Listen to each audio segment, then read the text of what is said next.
Napakayaman ng Singapore. Ang Pilipinas ay hindi. Nakapagtataka naman, ang Singapore ang pangatlo sa pinakamayamang bansa sa buong mundo in GDP per capita as of 2023 na mayroong $133,895.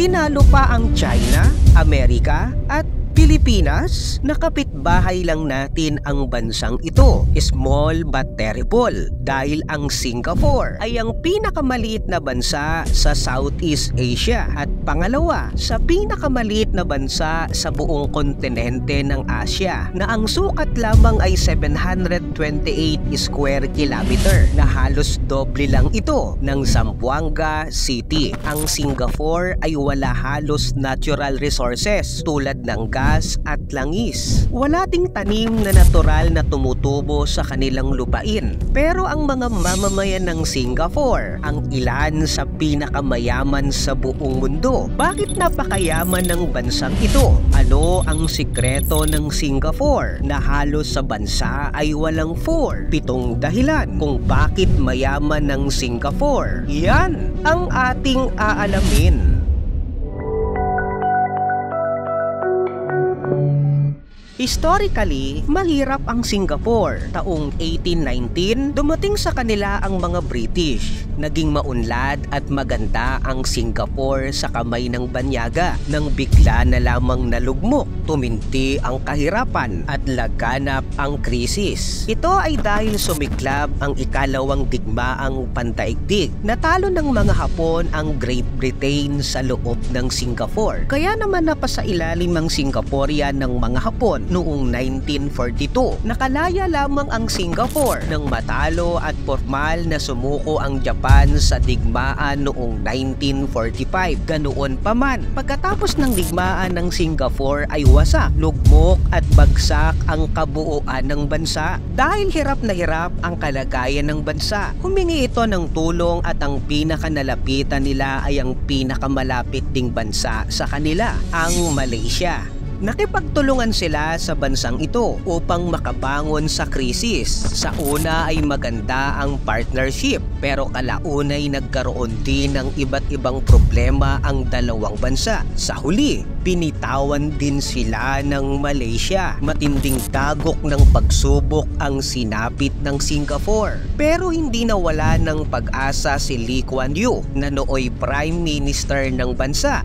Ang tanong, paano sila nakabangon? At napakayaman pa sa kasalukuyan? Narito ang mga dahilan ng pagyaman ng Singapore. Number 7. Location. Ang Singapore ay matatagpuan sa ibabang bahagi ng Malaysia. Ang pinaka-asset talaga ng bansa ay ang kanilang lokasyon na isang sentro ng kalakalan. Isang perpektong daungan na nagdudugtong sa kontinente ng Europa at Asia. Ito ang pangalawa sa pinakaabalang daungan sa buong mundo na naghahatid ng napakaraming kargamento at mga produkto na isa sa nagpaunlad sa bansa dahil sa ganda at sistematikong kalakalan. Kumahatak din sila sa turismo. Dito mo lang naman kasi makikita ang best airport sa buong mundo, ang Changi Airport. Nandito rin ang Marina Bay Sands at ang pamosong Merlion.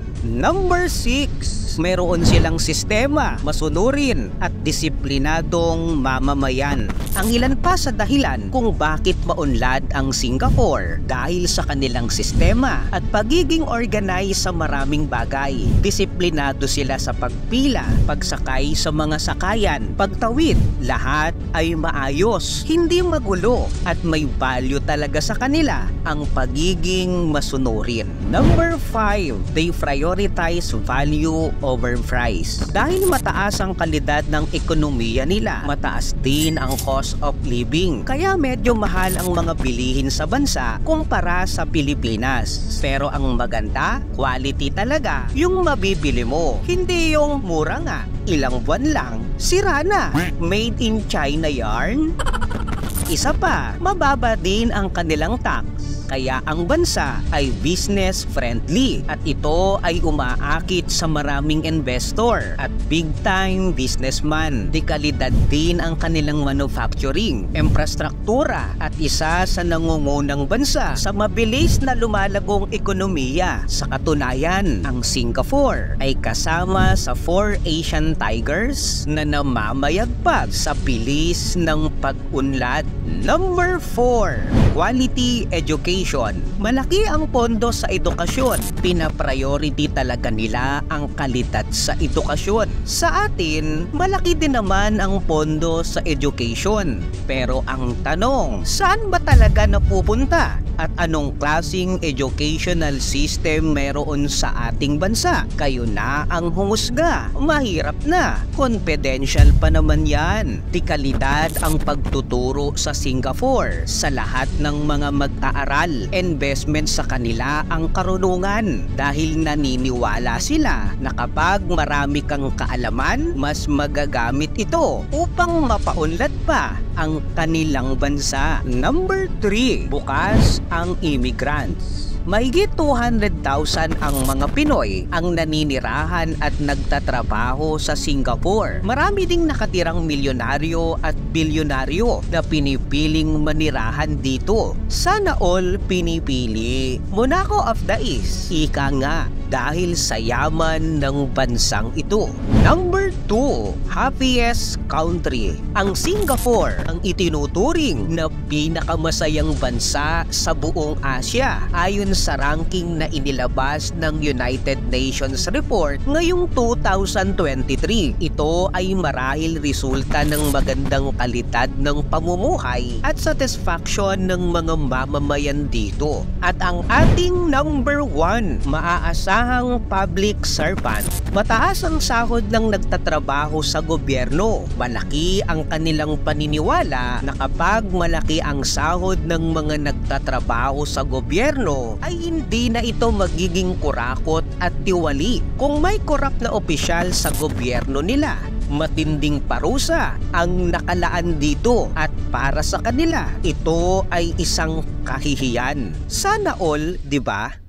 Sa kabila ng pamamayagpag ng Singapore, mayroon din naman itong suliranin gaya ng kanilang spacing. Dahil maliit na bansa ang Singapore, ay posibleng mas liliit din ang titirhan ng mga tao kung mas dadami pa ang population. At mataas din ang cost of living dito. Mataas ang mga bilihin at gastusin. Kaya ang iba ay ayaw na lang mag-anak at di na nagparami pa ng pamilya gaya sa Japan. Kung nagawa ng Singapore, ay posibleng kaya din ng Pilipinas. Dahil kung tutusin, napakarami nating natural resources kumpara sa Singapore. Ang kailangan talaga natin ay i-maximize ito, disiplina, may sistemang dekalidad sa lahat ng aspeto, at sana mawala na ang korap sa gobyerno. Ikaw, may maidadagdag ka pa ba kung bakit mayaman ng Singapore at bakit marami pa ring naghihirap sa Pilipinas? I-komento mo naman ito sa ibaba. Paki-like ang video, i-share mo na rin sa iba. Salamat at God bless!